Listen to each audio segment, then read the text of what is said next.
বন্ধুরা সবাই ভালো আছেন। আমার বড় ছেলে এই যে বড় ছেলে খাওয়া দাওয়া করছে। খুব ভালো হয়েছে।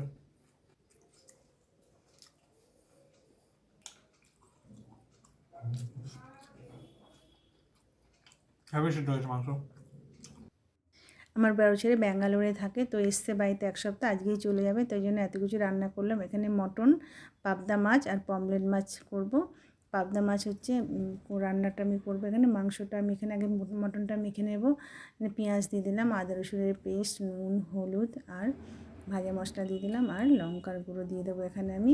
দিয়ে মাংসটা আমি খুব ভালো করে মেখে নেবো। এটা আমি আজকে আলু দিয়ে খাসির মাংসে লাল ঝোল বানাবো। কষা কষা করে, ছেলে একটু কালার পছন্দ করে, লাল লাল আর কষা কষা করে করতে বলেছে, সেই জন্য সুন্দর করে আমি মটনটা মেখে নিলাম।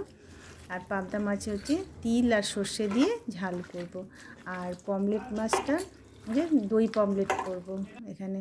তো সব আমরা এখন এগুলো রেডি করছি। মাংসটা মেখে আমি অনেকক্ষণ রেখে দেবো। আর এই পমফ্রেট মাছটাকে আমি নুন আর হলুদ মাখিয়ে নিলাম। খুব সুন্দর করে নুন হলুদটা মাখিয়ে আমি একটু রেখে দেবো 5 মিনিট। পমফ্রেট মাছটা নুন হলুদ মাখানো হয়ে গেছে। এবার পাবদা মাছটার মধ্যে আমি নুন হলুদ মাখাবো। পাবদা মাছ তো ভীষণ পছন্দ করে ছেলে। ব্যাঙ্গালোরে তো শুধু রুই মাছ খায়, তাই বলছে মা রুই মাছ খাবো না, পমফ্রেট আর পাবদা খাবো, তাই জন্য নিয়ে এসেছি। 2 চামচ সাদা সর্ষে দিলাম, 2 চামচ আর 2 চামচ কালো সর্ষে, আর এখানে দেবো 2 চামচ তিল দিয়ে এটাকে আমি ভিজিয়ে রেখে দেবো। ভিজিয়ে রেখে দিলে না অনেকক্ষণ খুব সুন্দর, মানে মিক্সিতে বাটতে না খুব সুবিধা, তাড়াতাড়ি হয়ে যায়। আর এটা কিন্তু খুব সুন্দর হয়, একটু তেতো ভাব থাকে না, আর খুব ভালো হয় ভিজিয়ে রাখলে। পুরো রান্নাটা আমি সর্ষের তেলেই করবো আজকে। তো পাবদা মাছগুলো, না এটা পমফ্রেট, পমফ্রেট মাছটা আমি ভালো করে আগে ভেজে নেবো। আগে পমফ্রেট মাছটা করে নিই, ভুল হয়ে যাচ্ছে, দুটো গুলিয়ে যাচ্ছে, দু রকম মাছ তো। তো এই যে পমফ্রেট মাছটা আমি ভালো করে উল্টে পাল্টে ভেজে নিলাম সুন্দর করে। মাছটা ভাজা হয়ে গেছে। এরকমভাবে আমি সমস্ত মাছগুলোই ভেজে নেব, অনেকগুলোই মাছ আছে।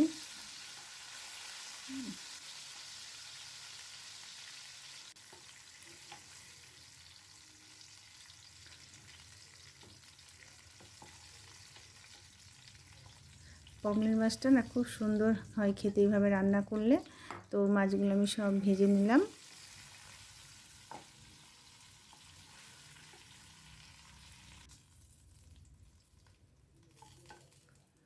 আমি পেঁয়াজ দিয়ে দিলাম, পেঁয়াজটা একটু ভালো করে ভেজে নেব হালকা করে। পেঁয়াজটা দেখুন অনেক ভাজা হয়ে গেছে। এর মধ্যে আমি আদা রসুনের পেস্ট দিয়ে দিলাম আর অল্প একটু জল দিয়ে দিলাম, দিয়ে একটুখানি ভালো করে নাড়াচাড়া করে কষিয়ে নিলাম। নুন, হলুদ, লঙ্কার গুঁড়ো আর ভাজা মশলা দিয়ে দিলাম, দিয়ে আরও কিছুক্ষণ আমি মশলাটা কষাতে থাকবো। তারপরে এর মধ্যে আমি টক দইটা খুব ভালো করে ফেটিয়ে নিয়েছি, নিয়ে দিয়ে দিলাম আর অল্প একটু জল দিয়ে। আর গ্যাসটা একটুখানি সিমে দিয়ে এটাকে কষতে হবে, নাহলে দইটা না ঠিকঠাক হয় না। একটু সিমে দিলে, আর টক দই দেওয়া আছে বলেই আমি অল্প একটু চিনি দিয়ে দিলাম, সামান্য আর কি, টক ভাবটা থাকবে না, ভালো লাগবে খেতে। তো মশলাটা দেখুন আমাদের কষানো হয়ে গেছে, সুন্দর তেল ছেড়ে দিয়েছে, আর কালারটাও কিন্তু খুব সুন্দর চলে এসেছে। এবার মধ্যে অল্পই জল দিলাম, আর মাখাই করবো, বেশি ঝোল রাখবো না। অনেক কিছু রান্না হচ্ছে তো ঝোল কেউ খাবে না, ওই ঝোলটা একদম মাখাই করবো। এই পমফ্রেট মাছটা একবারে মাখা করবো। তো মাছগুলো আমি দিয়ে আর 5 মিনিট আমি একটু ফুটিয়ে নিলাম।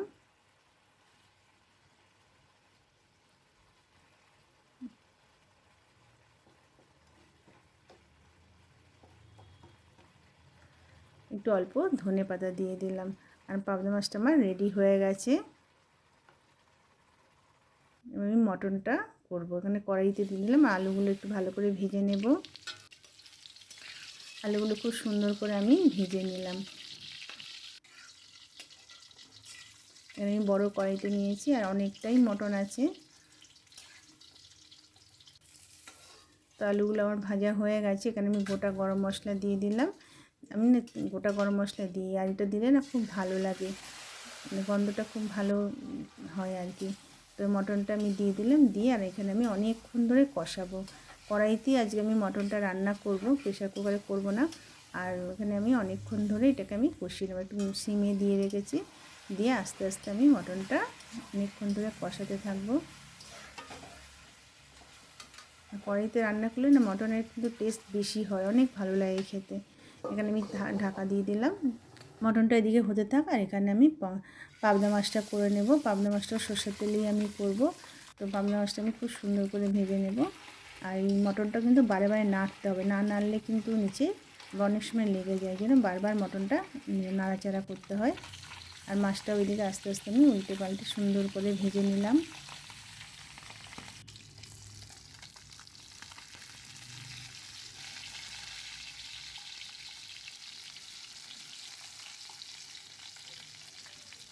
খুব তাড়াতাড়ি থাকলে দুটো ওভেন জেলে তাড়াতাড়ি করে রান্নাটা করতে হয়। তো যাই হোক, আমি দিকে দুটো ওভেনটা জেলে দিয়েছি।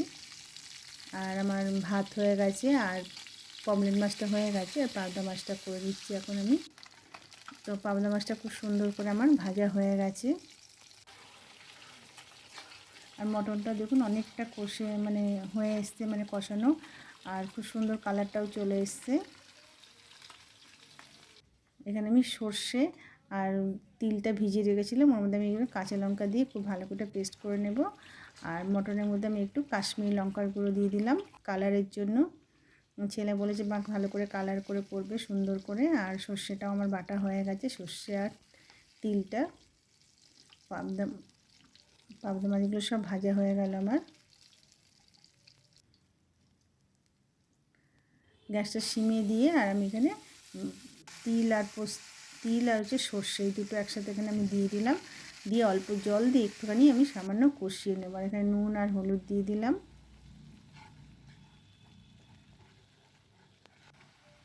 আর এখানে কিছু কাঁচা লঙ্কা দিয়ে দিলাম। কাঁচা লঙ্কা দিয়েছি, তাও দিয়ে দিলাম, একটু ঝাল ঝাল ভালো লাগে খেতে। অনেকগুলোই কাঁচা লঙ্কা দিয়ে দিলাম, কিন্তু কাঁচা লঙ্কাগুলো গোটা দিয়েছি, চিড়ে দিইনি। আর মাছগুলো সব দিয়ে দিলাম, দিয়ে আমি একটু 2 মিনিট ফুটিয়ে আর নামিয়ে নেব। বেশিক্ষণ ফোটাতে লাগবে না, পাবদা মাছ তো হালকাই। পাবদা মাছটা আমার প্রায় রেডি হয়ে এসছে। আর এদিকে মটনটাও দেখুন অনেকটা রেডি হয়ে এসছে। পাবদা মাছটা রেডি হয়ে গেছে। একটু ধনে পাতা দিয়ে দিলাম ওপর থেকে, নামিয়ে দিলাম ধনে পাতাটা। আর এখানে মটনটা আমার হয়ে আসছে কষানো। এর মধ্যে আমি আলুগুলো দিয়ে দিলাম, দিয়ে এবার আমি জল দিয়ে আর এটা চাপা দিয়ে অনেকক্ষণ আমি সিদ্ধ করে নেব। প্রায় 1/2 ঘন্টা আমাকে সিদ্ধ করতে হবে কড়াইয়ের মধ্যে। আর মটনটা আমার হয়ে গেছে সিদ্ধ, 1/2 ঘন্টা হয়ে গেছে, মটনটা খুব সুন্দর সিদ্ধ হয়ে গেছে। আর এখানে আমি একটু আলুটা একটু ঝিরে ঝিরে করে কেটেছি, একটু আলুটা ভাজা করব, কারণ আলু ভাজাটা আমার ছেলেদের খুব প্রিয়। এই মটনটা নামিয়ে নিয়েছি, আর আলু ভাজাটা আমার রেডি হয়ে গেছে। তো সমস্ত রান্নাগুলোই আমার রেডি হয়ে গেছে। বন্ধুরা, আপনাদের কেমন লাগলো জানাবেন আমাকে। ভাবলাম এই রান্নাগুলো করছি সবগুলোই আপনাদের সাথে শেয়ার করি। আর সমস্ত সাজিয়ে দিলাম। ছেলে খেতে বসে গেছে। শুধু মাংস বসে বসে খাচ্ছি, মাছ ভাত সব খাওয়া হয়ে গেছে, মাংসটা খুব ভালো হয়েছে, শুধু মাংস বসে বসে খাচ্ছি।